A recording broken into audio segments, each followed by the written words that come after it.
তাওয়াফ শেষ করে যখন কাবা ঘরের সামনে দাঁড়ান, সোনালি খাঁচার ভেতরে একটি পাথর চোখে পড়ে।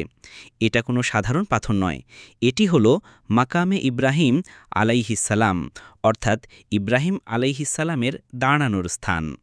এই পাথরের উপর দাঁড়িয়ে ইব্রাহিম আলাইহিসসালাম কাবা নির্মাণ করেছিলেন তার পুত্র ইসমাইল আলাইহিসসালামের সাথে। আল্লাহ তাআলা কোরআনে বলেন, ওয়াত্তাখিযু মিন মাকামি ইব্রাহিমা মুসাল্লা, তোমরা মাকামে ইব্রাহিমকে সালাতের স্থান বানাও। সূরা আল বাকারা আয়াত ১২৫। এই পাথরের উপর আজও ইব্রাহিম আলাইহিসসালামের পায়ের ছাপ রয়ে গেছে, যা হাজার হাজার বছর পেরিয়ে এসেছে কেবল আমাদের ঈমান জাগানোর জন্য।